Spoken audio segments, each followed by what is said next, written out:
नमस्कार। सत्यहिंदी.com के इस खास कार्यक्रम द विजय त्रिवेदी शो में आपका बहुत बहुत स्वागत है। इस समय हिंदुस्तान की तस्वीर कोरोना काल चल रही है और कोरोना से पूरा देश और दुनिया पीड़ित है, लेकिन उससे भी ज्यादा तकलीफ देह है हमारे हिंदुस्तान की सड़कों की जो तस्वीर है, वो जहाँ हजारों हजार प्रवासी मजदूर अपने अपने घरों की ओर जाने के लिए मजबूर है। केंद्र सरकार और राज्य सरकारें अपने अपने दावों के हिसाब से अपना अपना काम कर रही हैं, लेकिन वो नाकाफी है और मजदूर जो है, ना उसे राशन मिल रहा है, ना खाना मिल रहा है और ना ही रोजगार मिल रहा है। इस सब पर चर्चा हम आज करेंगे, लेकिन उससे पहले एक छोटी सी अपील कि सत्य हिंदी के साथ आपकी दोस्ती, आपकी मोहब्बत, आपका प्यार, स्नेह जो है वो लगातार बना हुआ है। हम चाहते हैं कि उसे और मजबूती मिले, इसलिए ये रिक्वेस्ट है कि आप इस वीडियो के नीचे डिस्क्रिप्शन के लिंक को क्लिक करें और उससे हमारी दोस्ती, सच का जो साथ है वो बना रहेगा। आज के इस खास कार्यक्रम में मेरे साथ बहुत ही मजबूत, ताकतवर और बेबाकी से सच बोलने वाले 3 बड़े पत्रकार हैं। शीला भट्ट जी हैं, जो 40 साल से हिंदुस्तान की राजनीतिक पत्रकारिता में अपना झंडा गाड़े हुए हैं, और दूसरी पत्रकार है सबा भौमिक नकवी, इन्होंने 3 किताबें लिखी हैं, shades of saffron, in good faith और पॉलिटिक्स ऑफ जुगाड़, और भारतीय जनता पार्टी पर खास तौर से बेहद करीबी नजर रखती हैं। लेकिन उसके साथ साथ भारतीय जनता पार्टी के नेता भी उन पर खास नजर रखते हैं कि उनकी लेखनी क्या कह रही है। और एक और बड़े पत्रकार, दबंग पत्रकार अशोक वानखेड़े साहब मेरे साथ हैं, मेरे बहुत अच्छे मित्रों में से हैं, जिनकी भारतीय जनता पार्टी और सरकार में खासा दखल है और हिंदुस्तान की राजनीति को समझते हैं। और भारतीय जनता पार्टी के प्रवक्ता और मुख्यमंत्री, उत्तर प्रदेश के मुख्यमंत्री योगी आदित्यनाथ के बहुत करीबी माने जाने वाले विजय पाठक साहब इस समय हमारे साथ सभा के सदस्य भी हैं। शीला जी, सबसे पहले आपसे शुरू करते हैं इस प्रोग्राम को कि आपने एक किताब, एक सीरीज लिखी थी अमेरिका में भारतीय प्रवासियों पर। जो हिंदुस्तान के जो लोग हैं अमेरिका में इंडियन ओरिजिन के, वहां तो बड़ी बात है, वहां तक तो मैं नहीं पहुंचता, लेकिन हिंदुस्तान के लोग ही हिंदुस्तान में जब प्रवासी हो जाते हैं, उस तकलीफ को भी आपने देखा है। ये सरकार जो वो क्या काफी आपको लग रहा है प्रवासी मजदूरों के लिए ट्रेन चलाई गई हैं, बस चलाई गई हैं, खाना दिया गया, ऐसा दावा है? विजय जी, ये जो कुछ हुआ है वो एक बहुत ही दर्दनाक और शर्म से सर झुक जाए ऐसा एक किस्सा हो गया है। क्योंकि जैसे एक सुनामी आई हो, दरिया से पानी हमें बहा के ले जा रहा हो, उस वक्त समझो धरतीकंप भी हो जाए तो कैसे धरती फट जाए तो हमारी क्या हालत हुई। तो ये एक कोरोना वायरस के साथ भारत देश के जो पैसे वाले, जो सत्ता के जो साथ है, जो मिडिल क्लास हम सब है, middle class, upper class, rich class और पावरफुल क्लास, हम सबको बिल्कुल झकझोर मतलब ऊपर से नीचे तक हिला दे ऐसा एक ये हादसा है कि जब गरीब चलने लगा अपने घर की तरफ, वो इतना बड़ा सोशल कल्चरल इवेंट है जिसको समझने में भी हमें बहुत साल लगेंगे। मैं मानती हूँ कि ये बहुत ही दर्दनाक हुआ है कि एक इंसान, और उसमें मैं सिर्फ पॉलिटिक्स, मोदी और उसकी गवर्नमेंट की तो कसूर है टू बिगिन विथ, लेकिन उसके बाद मैं ये कहूंगी कि जरूर कसूर है सरकार की। हमें सरकार पे कोई उसको डिफेंड करने की या दया खाने की या उसको प्रोटेक्ट करने की बिल्कुल जरूरत नहीं है, लेकिन मैं ये कहना चाहती हूँ कि ये जो माइग्रेशन, ये जो लोग शहरों से अपने गांव तरफ चल रहे थे, मुझे उसमें एक आशा की भी किरण दिखती है। मैं ऐसे देख रही हूँ कि 50 साल से हम भूल गए थे कि हम जो बिल्डिंग में आज आप बैठे हैं, मैं जहाँ बैठी हूँ, सभा बैठी है, ये मकान कैसे बने थे, किसकी जमीन गई थी। हम भूल गए 2 बीघा जमीन देखने के बाद कि बलासानी और निरूपा रॉय की जो जमीन पे वो फैक्ट्री बनी थी, फैक्ट्री के बाहर वो देख रहे हैं, लास्ट सीन है, और वो चल पड़े थे शहर। हम भूल गए उनको। जो आपको 2 बीघा जमीन का जो लास्ट सीन है वो और आज का इस सीन को जोड़ने की जरूरत है। ये हम आज, आप, मैं, पूरी दुनिया हमारी सेटल दुनिया है, जो जिसके लिए ये देश चल रहा है, और ये लोग जो काम कर रहे हैं वो आज हम नंगे हैं इस वक्त। और लग रहा है जैसे ये आज हमें पता चला, जो हमारे में बहुत सारे सेंसिटिव लोग हैं, थिंकर्स है, बुद्धिजीवी है, जो हम जानते थे ये बात, पर आज बड़े धबाक के साथ आज गरीबों ने कहा कि भाई आपकी दुनिया तो हम चला रहे हैं। और आज कोई झूठ नहीं बोल सकता है, कोई झूठ नहीं बोल सकता है कि ये एहसास उसको नहीं हुआ है। तो मैं मानती हूँ कि हाँ, बस सॉरी, ये इतना दर्द हो रहा है ना कि इस पे कोई बिना रुके 30 मिनट बोल सकता है। मुझे ये भी लग रहा है कि अचानक मैं एक लास्ट लाइन कहना चाहती हूँ विजय जी, कि ऐसा लग रहा है कि वो धनिया लेने के वक्त जो औरतें कहती है और धनिया डालो, तो जिसकी 50 रुपया प्रॉफिट है महीने की धनिया बेचने में, हम उससे भी 50 पैसा ले रहे थे, आज वही चल रहा है रास्ते पे। जी सबा, हम क्या बोले जी। सबा, आपके पास में आना चाहता हूँ। 2 गज दूरी और 2 बीघा जमीन, शीला जी ने कहा। 2 बीघा जमीन का वो बहुत ही सेंसिटिव सीन था, आखिरी सीन जिस पे चर्चा कर रही हैं। आपने लिखा शेड्स ऑफ सैफरन, तो ये शेड्स ऑफ सैफरन आज क्या कह रहे हैं? आपको पूरा सैफरन है? नहीं, उसमें नहीं, मैं माइग्रेशन पे बात करती हूँ। वो किताब तो एक अटल जी से लेकर भाजपा का जो, जब भाजपा पावर में आई, वो सब मैंने बहुत करीबी से कवर किया था जब तक मोदी जी आ गए। हाँ, तब मैं पॉलिटिकल एडिटर भी थी, मैं रोज पार्टी ऑफिस जाती थी। अब वो जरूरत है नहीं अब, लेकिन फिर भी मैं निकली हूँ, मैंने माइग्रेशन कवर किया है, मैंने शहरों में मैं काफी मैंने रिपोर्ट्स भी किए हैं। मैं 2-3 चीजें कह दूंगी विजय जी, और आप ये क्रॉस चेक करिए। मैं चाहूंगी सब हमारे जो भी पैनलिस्ट हैं सब क्रॉस चेक करें। 2001 और 2011 के बीच में एक बहुत बड़ा माइग्रेशन हिंदुस्तान में हुआ, जब हमारा गांव से लोग शहरों में आए। ये सरकार की पॉलिसी की वजह से हुआ, और उस जमाने में कांग्रेस भी थी, भाजपा भी थी। ये सब था कि शहर में आके जब आदमी आएगा वो कुछ एक्स्ट्रा पैसा बनाएगा, और गांव में, चाहे गांव में अपने अलग किस्म के इक्वेशंस होते हैं। मेरा ट्रेडिशनल घर में, तो दिल्ली में पली हूँ, एक उत्तर प्रदेश गाँव में है। हाँ, अभी भी हम लोग साल में एक बार जाते हैं गांव में, तो कुछ समझ मुझे है। गांव में अलग अलग किस्म के इक्वेशंस होते हैं। कोई बैकवर्ड कास्ट का, कोई दलित जाति का हो, उस पर कर्जा होगा, किसी के पास जमीन नहीं होगी, किसी मजदूर बंधु के पास जमीन होगी। तो ये बहुत किस्म के लोग हैं हमारे मुल्क में। और 2001 और 2011 के बीच में जो माइग्रेशन हुआ, बहुत सारे लोग शहरों में गए, क्योंकि ये लग रहा था कि हिंदुस्तान डेवलप हो रहा था, इन्हें काम मिला, ये लोग काम करते थे, लेकिन कैसे रहते थे ये मुझे पता था। लेकिन कि क्या मजदूर कर रहे थे, जो स्किल्ड मजदूर है उसकी एवरेज इनकम मैंने पता लगाई, जो जैसे टेलर, कारपेंटर, जो लोग निकले हैं शहरों से, मानिए 15,000 महीने में, हाँ 15,000 रुपए में। मैं दिल्ली से जो निकले हैं उनकी बात कर रही हूँ।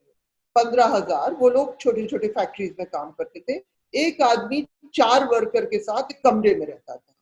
हाँ, दूसरा हुआ अनस्किल्ड लेबर। गांव में ना तो जमीन है, ना तो शहर में कुछ है, वो 10 लोग रहते थे, उसको शायद उसकी कमाई शायद महीने में 5,000 रुपए होती थी। ये लोग सब यहाँ इसलिए आते थे कि वो ज्यादा पैसा गांव में बेचते थे, क्योंकि एग्रीकल्चरल इनकम बड़ी नहीं है, ये आप भी जानते हैं। एग्रीकल्चर में उस तरह का पैसा नहीं बन रहा है। अब जो हालात हो गए हैं शहरों में, कि गांव से लोग, उनके परिवार वाले जो फंसे हुए हैं, उनको थोड़ा सा पैसा भेज रहे हैं। तो बहुत ही बड़ी ह्यूमैनिटेरियन क्राइसिस हुई है। मैं 2-3 चीजें कहूंगी, क्योंकि इस तरह का डिबेट नहीं है। ये बहुत बड़ी गलती हुई कि 4 घंटे के नोटिस पे हमने लॉकडाउन किया, और हमने बालकनी की बात की, हमने कहा आप घरों में रह जाइए। क्या कोई जानता नहीं था? क्या हम अपने समाज को नहीं समझते थे कि हमारे मजदूर बंधु का किराएदार, उनको घर से निकाला जाएगा, वो किराया नहीं दे पाएंगे? क्या हम ये बात नहीं समझते थे? और जब भी लोग मुझसे कहते हैं कि विदेशों में लॉकडाउन होता है, हर जगह लॉकडाउन ही आंसर सोल्यूशन है, लेकिन ना तो चीन में, ना तो इटली में, ना तो अमेरिका में, ना तो स्पेन में, ना तो इंग्लैंड में लोग इतने गरीब होते हैं कि दिन का मजदूरी से उनको। आपकी बात समझ रहा हूं। बहुत जरूरी बात है, हमने बहुत बड़ी गलती की। और अब विजय जी मैं अपनी बात रख रही हूँ। अब हमने कहा हम 40 दिन, हमने 21 मार्च को ट्रेन सर्विस बंद की, 24 को हमने लॉकडाउन अनाउंस किया, और अब जब हम कह रहे हैं, हमारा डेटा कह रहा है कि कोरोना वायरस बढ़ रहा है, हम कह रहे हैं चलिए आप जाइए वापस स्टेट, आप स्टेट वापस जाइए, अब स्टेट्स का भी सोचिए। वहां कहा हमने ये, और ये बीजेपी की गलती नहीं है, कांग्रेस सरकार ने, कोई भी हिंदुस्तान की सरकार ने पब्लिक हेल्थ एजुकेशन में इन्वेस्ट नहीं किया है। आप हमारा डिफेंस बजट देखिए, आप देखिए हम कितना पब्लिक हेल्थ या एजुकेशन में इन्वेस्ट करते हैं। ये कांग्रेस की भी देन है कि हमारे पास पब्लिक हेल्थ इंफ्रास्ट्रक्चर नहीं है, सरकार की बात हम लोग कर रहे हैं। आपके पास फिर आऊंगा मैं। अशोक जी के पास जाने से पहले विजय पाठक जी हमारे साथ जुड़े हुए हैं, भारतीय जनता पार्टी के प्रवक्ता हैं, यूपी में विधान परिषद के सदस्य हैं, मुख्यमंत्री जी के करीबी हैं। पाठक जी, मैं देख रहा था कि हिंदुस्तान के जो माइग्रेंट लेबर हैं, प्रवासी मजदूर हैं, उसमें से ज्यादातर करीब करीब 70% मजदूर उत्तर प्रदेश और बिहार से आते हैं।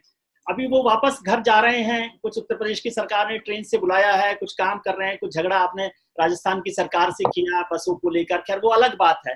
लेकिन क्या आपको नहीं लगता आज जो हमें जरूरत है, जो हमारा एक मूल प्रश्न है वो ये है कि जो मजदूर उत्तर प्रदेश में है, आज वापस घर जा रहा है, फिर 6 महीने बाद वापस लौटेगा, क्या आपकी सरकार की कोई नीति वो नहीं है कि जो उसका कौशल है, जो उसकी टेक्निक है, जो उसके श्रम है, उसका इस्तेमाल उत्तर प्रदेश को मजबूत करने, उत्तर प्रदेश को बढ़ाने में काम में लिया जाए, और वो फिर से प्रवासी होकर दिल्ली, मुंबई, गुजरात और महाराष्ट्र में जाकर जो है गालियां खाए, मजदूरी करे और कचरे के घरों में रहे?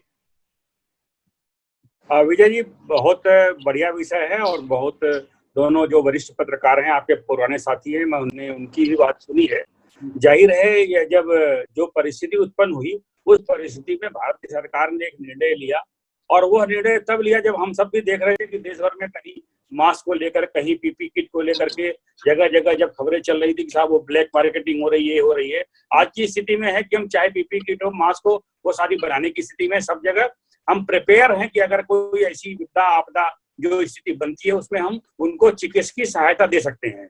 दूसरा प्रश्न है तो उत्तर प्रदेश में लगभग आज के डेट में हम 23,60,000 लोगों को प्रतिदिन मनरेगा के तहत रोजगार दे रहे हैं। जो माइग्रेंट आ रहे हैं उनको, उनके साथ हमने हेल्थ प्रोटोकॉल है उसका पालन करते हुए हमने कहा है कि सुरक्षित रहें, उनको सहायता मिले, वन नेशन वन कार्ड के तरह उनका राशन मिले, और उनको वह सुविधाएं हम उत्तर प्रदेश में मुहैया करा सके। उत्तर प्रदेश में भी, गांव में भी रोजी रोजगार हो। अचानक तो एक दिन में नहीं सारी संभव हो सकती, लेकिन हम उस दिशा में भी काम कर रहे हैं। लेकिन ऐसा है दूर जो मनरेगा के तहत काम कर सकता है। अब हमने मॉनिटरिंग करना शुरू किया है, जो मनरेगा में गांव में पंजीकृत लोग हैं उनके अतिरिक्त नए कितने लोगों को रोजगार मिला, क्योंकि आप सब जानते हैं कि ग्राम प्रधान और सेक्रेटरी मिलकर के मनरेगा के तहत रोजगार देते हैं। जो लोग मनरेगा के तहत काम कर सकते हैं उन्हें मनरेगा के तहत काम कराएंगे। जो लोग जो स्किल्ड है, लोग अगर समूह बना करके एक समूह करना चाहते हैं, तो आपने देखा कि अभी समूह के लोगों को ये मुख्यमंत्री जी ने पैसा दिया, तो स्वाभाविक रूप से इन संभावनाओं को तलाश करते हुए कि कैसे वो नीचे रोजी रोजगार की अपनी व्यवस्थाओं को ठीक कर सके, हम उस दिशा में भी काम करेंगे। और जो उनको सुविधा सहायता देनी होगी वो भी होगा, और बाकी जैसी परिस्थितियां बनेंगी लगातार ये इन सब चीजों पर चर्चा हो रही है। ऐसा नहीं हो सकता किसी फैक्ट्री का, लेकिन अब जो परिस्थिति बनी है वो एक बार हर जो बाहर व्यक्ति है वो वापस आना चाहता है। जी अशोक जी, आप हिंदुस्तान की राजनीति को इतने लंबे समय से देख रहे हैं, मध्य प्रदेश और महाराष्ट्र को खासतौर से आप जानते हैं, और इस समय कोरोना का असर सबसे ज्यादा महाराष्ट्र में और मध्य प्रदेश में हो रहा है। वहां की सरकार में ज्यादातर लोग आपके मित्र हैं, इसलिए मैं आपको ये नहीं समझ रहा कि आप उसकी आलोचना कर रहे हैं, लेकिन क्या आप समझ रहे हैं कि उन सरकारों ने, और खासतौर से वहीं पर प्रवासी मजदूरों का विषय है कि महाराष्ट्र में बांद्रा के स्टेशन पर रोजाना भीड़ होती है, लाठीचार्ज हो रहा है, मध्य प्रदेश में जो हो रहा है वो आप देख रहे हैं। तो विजय बहादुर पाठक जी के इलाके के जो मजदूर वहां आपको महाराष्ट्र को मजबूत कर रहे हैं, आप उनको इस तरह से बेदर्दी से बिहेव कर रहे हैं? प्रश्न वो नहीं है। सवाल सबसे पहला ये है कि ये जो लॉकडाउन हुआ ये तुगलकी फरमान था। हमारे देश के जो नीति निर्धारक है, क्या वो ये नहीं जानते थे कि हम यदि लॉकडाउन करेंगे तो आप से ज्यादा अप्रवासी भारतीय है, वो मजदूर है जो उत्तर प्रदेश, बिहार, झारखंड, छत्तीसगढ़ इन राज्य जाते हैं दक्षिण भारत की तरफ, महाराष्ट्र से आगे। तो क्या इनके जीवन यापन के क्या होगा, ये सरकार ने सोचा? प्रधानमंत्री द्वारा मात्र ये रिक्वेस्ट करना कि आप उनको नौकरी में ही समझिए और घर बैठ के तनख्वाह दीजिए, तो ये क्या हुआ है क्या? इसके लिए अध्यादेश निकालने की जरूरत थी। प्रधानमंत्री के कहने पर ताली बजती है, ताली थाली बजेगी, दिया जलेगा, तनख्वाह कोई नहीं देता। क्योंकि तनख्वाह देने की जब बात आती है तो गवर्नमेंट ऑफ इंडिया खुद ही अपना डीए फ्रीज करता है 1 साल के लिए। पैसे की तंगी सभी को है, ये थोड़ा प्रैक्टिकल अप्रोच के साथ लेना चाहिए था। लेकिन यदि आप शॉक ट्रीटमेंट के तहत जेल चलाएंगे तो फिर देश जो उल्टा रिएक्ट मारेगा, एक्शन एंड रिएक्ट, ये जो रिएक्शन हुआ है। दूसरी बात, प्रधानमंत्री कहते हैं कि उनको ये पता पड़ गया कि एक मानव स्वभाव है घर जाने की, तो ये तब पता पड़ गया कि तादाद में लोग रास्ते पे आने लगे। क्या ये मानव एक इंसान, एक आदमी जो 15 साल राज्य गुजरात में स्थापित कर चुका है, क्या ये वो समझ नहीं पाया था कि लेबर का एक मानवीय स्वभाव होगा घर जाने के लिए? लेबर घर इसलिए नहीं गया। अभी मैं उत्तर प्रदेश के हमारे मित्र सुन रहा था, वो बार बार कह रहे कि हम मनरेगा जो नौकरी देंगे, तो क्या उनको पूछिए उत्तर प्रदेश और बिहार के लोग क्या मनरेगा के लिए गए हैं क्या महाराष्ट्र गुजरात? वो गए हैं अच्छे भविष्य के लिए, वो गए हैं ज्यादा तनख्वाह के लिए, वो गए हैं आपको स्किल डेवलपमेंट करने के लिए, वो गए हैं आर्थिक उन्नति के लिए। यदि आप उनको मनरेगा देते हैं जिसमें 100 दिन का गारंटी है और 200 रुपए का, 210 रुपए का उसको पर डे का वेज है, क्या इसके लिए वो महाराष्ट्र गया था? आप ये जो उनको मनरेगा दिखा रहे हैं, ये टेम्पररी फेज है, टेम्पररी। विजय जी, जो गलती हो गई उसको अंडू नहीं कर सकते, जो गलती हो गई वो अंडू नहीं कर सकते। लेकिन अब मुझे थोड़ा 1 मिनट दे दीजिए, 1 मिनट दे दीजिए, मैं थोड़ा सा इसमें आपको बताऊंगा कि क्या हो सकता है। मैं रिकलेक्ट करवाता हूं कि जब बॉम्बे में हिंदुस्तान लीवर में लॉकआउट हुआ था, ये बात 20-25 साल पहले की है, तो जो लॉकआउट के दौरान जो मजदूर काम नहीं कर रहे थे वो टेक्नीशियन भी थे, क्योंकि फैक्ट्री में जाते हैं तो आप सीखते हैं चीजों को। तो उन्होंने कुटीर उद्योग के तहत लॉकडाउन करके एक वॉशिंग पाउडर तैयार किया जो बिल्कुल सर्फ के जैसा था, और उन्होंने डोर टू डोर जाके बेचा कि हम लॉकडाउन से पीड़ित लोग हैं, हमारा ये वॉशिंग पाउडर खरीदिए, और मुंबई ने उस वॉशिंग पाउडर को सर आंखों पे लिया। अब उत्तर प्रदेश बिहार की सरकार को ये देखना है जो मजदूर पास आया वो कौन सा स्किल्ड है, जो कौन टेक्सटाइल मिल में काम कर रहा था, कौन सिलाई का काम कर रहा था, इसका मूल्यांकन करना पड़ेगा, इनके लिए रोजगार करना पड़ेगा। जहां तक महाराष्ट्र का, विजय जी 1 मिनट 1 सेकंड देता हूं। आपने कहा महाराष्ट्र में बहुत बर्ताव बुरा होता है। महाराष्ट्र में तो 2 बार सिर्फ बांद्रा पे लोग इकट्ठा हुए और लाठीचार्ज 1 बार हुआ, 1 बार समझा के भेज गया। बिहार, गुजरात में, अहमदाबाद में हर तीसरे दिन लाठीचार्ज हो रहा है। अहमदाबाद से, ओडिशा से लेके बिहार, छत्तीसगढ़ से लेके तमाम राज्यों की ट्रेनें निकल रही है। गवर्नमेंट गुजरात की कहती है कि 10 लाख लेबर को हमने वापस भेज दिया है। तो ये महाराष्ट्र, गुजरात, ये राज्यों का या मुख्यमंत्री और सरकार दोषी नहीं है, ये केंद्र सरकार के तुगलकी आदेश की वजह से अब राज्यों को भोगना पड़ रहा है, जिसका रिप्लिकेशन राज्य सरकार, रेलवे, इन सब के आपस में मजदूर पीसा जा रहा है। ये वस्तुस्थिति है, और अभी भी सरकार को लॉजिस्टिकली काम करना होगा, लंबा प्लान के तहत काम करना होगा। ये जुगाड़ू सिस्टम नहीं करना होगा कि हम मनरेगा में नौकरी दे देंगे।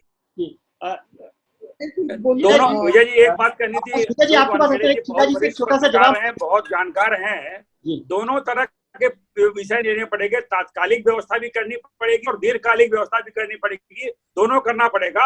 हम इसको नजरअंदाज नहीं कर सके, तुरंत भी राहत चाहिए और आगे की भी व्यवस्था करनी पड़ेगी, दोनों तरह की व्यवस्था करनी पड़ेगी। हम एक बात को तो डिनाई कर रहे हैं, दूसरे पर बात कर रहे हैं, व्यवस्था दोनों करनी पड़ेगी। मैंने दोनों बात कही है कि तात्कालिक तौर पर गांव में जो लोग पहुंच रहे हैं उनको मनरेगा के तहत भी रोजगार देंगे, उनका जो स्किल है उसके स्किल के तहत भी रोजी रोजगार के जो अवसर उनको सुलभ कराएंगे। हमें ये नहीं पता था कि किस तरह का स्किल लेबर है, स्वाभाविक रूप से जानकारी करने के बाद ही व्यवस्था करनी पड़ेगी। शीला जी, सभा ने और अशोक जी ने दोनों ने कहा कि ये तुगलकी फरमान का नतीजा है। विजय जी कह रहे हैं कि अब जो है दोनों व्यवस्थाएं करनी पड़ेगी, जो हो गया सो हो गया। अशोक जी भी कह रहे हैं कि अंडू नहीं कर सकते। आप क्या सोच रहे? गुजरात का जिक्र उन्होंने किया तो फिर आपका चेहरा मुझे दिखाई देता है कि गुजरात को तो रिप्रेजेंट करती ही हैं आप, गुजरात महाराष्ट्र को तो करती ही हैं, तो क्या गुजरात की सरकार, तो सवाल क्या है? तो कह रहे हैं, सवाल क्या है? सवाल यह है कि एक तो जो सरकार के जो फैसले हुए उसका नतीजा, ये रिपरकशन जो है वो ये दिखाई दे रहा है आज। विजय पाठक जी का कहना है कि अभी हम उसका इंतजाम कर रहे हैं, टेम्परेरी तौर पर भी, परमानेंट तौर पर। हाँ, मैं मानती हूँ कि ये जरूर बहुत बड़ी कंट्रोवर्सी आगे भी रहने वाली है, और ये कंट्रोवर्सी कभी खत्म नहीं होगी कि सरकार ने 4 ही घंटे में इतना बड़ा ऐलान कैसे कर दिया। पर मुझे लग रहा, और न नरेंद्र मोदी न किसी जिसने भी ये लिया है उनसे न मेरी बातचीत हुई है, न उन्होंने पब्लिकली कुछ कहा है, जबकि पूरा देश अभी भी वेट कर रहा है सुनने के लिए कि ये सरकार ने इतना जल्दी डिसीजन मजदूरों की और जो माइग्रेंट लेबर है उनको ध्यान में रखते हुए प्लानिंग करके क्यों नहीं लिया। वो बहुत बड़ा सवाल है, लेकिन जब तक सरकार कुछ ना बोले तब तक हम अपना फाइनल ओपिनियन नहीं दे सकते। पर इस वक्त तो सरकार कटघरे में जरूर है, लेकिन मैं मानती हूँ जो हम दूसरे देशों का अभ्यास करते हैं और अपने देश का भी, कि ये वो वाली सिचुएशन आ गई थी 25 मार्च को, जब साइंटिस्ट ने और खास करके WHO ने राइटिंग में और पब्लिकली टेलीविजन में सब जगह कहा कि देश के लिए, इंडिया के लिए एक ही उपाय है, लॉकडाउन करना। मेरे ख्याल से उसके आधार पे पीएम और सब बाबू लोग ने, ब्यूरोक्रेट्स ने जो भी अंदाज लगाया और हुआ है, जिसमें हम बचपन में स्टेच्यू वाली गेम खेलते थे, तो साइंटिस्टों ने कहा होगा कि पहले स्टेच्यू कर दो और फिर गांवों में जल्दी से व्यवस्था करो जहां पे जबकि शहरों में जब मास्क नहीं है, पी नहीं है, बेड्स नहीं है, ना इनफ मेडिकल स्टाफ है, ना नर्स है, और आप जानते हैं गुजरात में क्या हालत हो रही है सिविल हॉस्पिटल, और क्या शर्मनाक हालत हो रही है साइन हॉस्पिटल बॉम्बे में। तो मैं मानती हूँ कि तब 1 महीने में ऐसा अच्छा हुआ नहीं है, जैसे बिहार में बहुत खराब हालत है, पर यूपी में लिटिल बेटर है, ओडिशा में अच्छा हुआ है, थोड़े थोड़े स्टेट्स में, पंजाब में भी थोड़ी व्यवस्था है। तो मैं मानती हूँ, और केरला तो बेस्ट है, उसने तो एक उदाहरण पेश किया है कि अच्छी तरह क्वारंटाइन कैसे हो सकता है। मुझे लग रहा है कि ये एक बहुत बड़ा विषय है, अभी थोड़ा अधूरा रह रहा है, क्योंकि हमें सरकार से भी सुनना है कैसा, क्योंकि पर ये मेजरली ये साइंटिस्टों ने कहा कि जब तक इसको स्प्रेड को पहले रोककर और बाद में गांव, क्योंकि पहले ही गांव में चला जाता, अब गया है, स्प्रेड हुआ ही है, पर लेकिन पहले हो तो हमारे पास क्वारंटाइन की या हॉस्पिटल की व्यवस्था, ये मेरा अनुमान है, मेरी इंफॉर्मेशन नहीं है, मैं अनुमान करती हूँ कि इस कारण से हुआ होगा। मेरे पास वक्त कम है, सबा आपके पास आता हूँ। सबा, क्या लग रहा है, आप नाराजगी सरकार को लेकर तो हम कर सकते हैं, जाहिर कि लॉकडाउन नहीं किया, तुगलकी फरमान था, आपको लगता है कि लॉकडाउन नहीं करना चाहिए था, या सरकार पूरी तरह से फेल हुई है? विजय पाठक जी और उनकी पार्टी के लोग तो कहते हैं कि इतना बढ़िया काम तो दुनिया में कहीं हुआ ही नहीं। लॉकडाउन हुआ, हम लोग लॉकडाउन हो गए, हम लोग में बैठ गए, गरीब बंधु, हमारा मजदूर बंधु तो रोड रह गए ना, घरों से निकल के। कौन सा लॉकडाउन था? मोदी जी के लिए, प्रधानमंत्री के लिए, हम लोगों के लिए, हम लोग सब घरों में अभी तक गए। एक चीज आपने शुरू से कहा, शेड्स ऑफ सैफ्रन, मैं आपको ये कह दूं कि आज भाजपा में कौन जवाब देगा? पुराने भाजपा में अभी तक क्या, मुझे नहीं पता कि शिवराज चौहान असल में क्या सोचते हैं, आदित्यनाथ योगी क्या सोचते हैं। क्या उन्होंने देश के मुख्यमंत्री से पूछा कि आप किस में लोग जाएंगे, हमको मुख्यमंत्री बता दे, क्योंकि प्रधानमंत्री तो नहीं बताए उन्होंने ऐसा। लेकिन अब बीजेपी का स्ट्रक्चर ही ऐसा है कि कोई कुछ बोलता भी नहीं है। आप भी जानते हैं, एक दौर था जब सारे चीफ मिनिस्टर अपनी राय मीडिया के थ्रू रखते, बोलते कि आपकी गलती हुई है, हमें ये जरूरत है। अब हम आदित्यनाथ योगी क्या सोचते हैं वो, वैसे वो ये लोग काफी इंडिपेंडेंट लोग हैं, शिवराज, आदित्यनाथ योगी, राय नहीं ली गई। वहां तक मैं प्रधानमंत्री ने फरमान लेकर दिया, 5 बार अलग बीजेपी। प्रधानमंत्री जी ने तो 5 बार वीडियो कॉन्फ्रेंसिंग की है, बीजेपी ने सारे देश के चीफ मिनिस्टर्स के साथ। एक बार तो उन्होंने नॉर्थ ईस्ट के लोगों से बात की, नॉर्थ ईस्ट के मुख्यमंत्रियों से। आप स्टेट से, मैंने अभी स्टोरी की है, स्टेट्स को पैसा भी नहीं मिल रहा है, वो लोग बिल्कुल, उनका एक्साइज खत्म हो गया लॉकडाउन के, कुछ जीएसटी का पैसा नहीं मिला, सब स्टेट नाराज है। बीजेपी के स्टेट्स कह नहीं पा रहे हैं बेचारे। विजय जी हमारे साथ हैं। विजय जी, आप कह सकते हैं कि नहीं कह सकते हैं कि पैसा मिल रहा है, मदद मिल रही है, सुनवाई हो रही है? जी जिन बातों को सवा नकवी जी जानती हैं उन बातों को भी नहीं जान करके बोलना चाहती हैं, ये बात अलग है। आप इन्हें याद दिला रहे हैं कि 5 बार बात हुई और आप सब सारे पुराने पत्रकार हैं, सब भारतीय जनता पार्टी को अच्छी तरीके से जानते हैं। भारतीय जनता पार्टी में जितना बड़ा लोकतंत्र है उतना कहीं नहीं है, सब बोलने की आजादी है। कौन विषय कहाँ कहना है ये स्वाभाविक रूप से सब नियम लागू होता है, उतनी बात जरूर है, लेकिन राज्य के मुख्यमंत्रीगण अपनी बात नहीं कर रहे हैं, प्रधानमंत्री संवाद नहीं, ये मैं नहीं मान सकता। और जिस तरह से देश में एक बड़ा फैसला लेने के बाद जो परिस्थिति थी, उन परिस्थितियों से देश का आम आदमी संतुष्ट है। भारत के प्रधानमंत्री से सभी राज्य सरकारों से स्वाभाविक रूप से इस दिशा में काम कर रहे हैं और की संभावनाएं लगातार हैं। और स्वाभाविक रूप से जो आप बात कर रहे हैं, जो माइग्रेंट है, जो अपना लेबर है, वो जो जिन राज्यों में जा रहा है वहां उसके लिए बंदोबस्त होना चाहिए। यह बात सही है कि राज्य सरकारें, केंद्र सरकारें मिल करके के लिए प्रबंधन और उसका बंदोबस्त करें। उस दिशा में सब जगह काम हो रहा है, उत्तर सरकार काम कर रही है, आप सबको भी जानकारी है। शीला जी, आखिरी बात ये समझ में आ रहा है कि प्रवासियों की तकलीफ जो है पूरी तरह से सरकार नहीं समझ पाई है। तुगलकी फरमान हुआ, सब कुछ हुआ। आखिरी बात आपसे पूछना चाहता हूँ कि अब क्या इलाज है? जो हो गया वो तो अंडू नहीं हो सकता।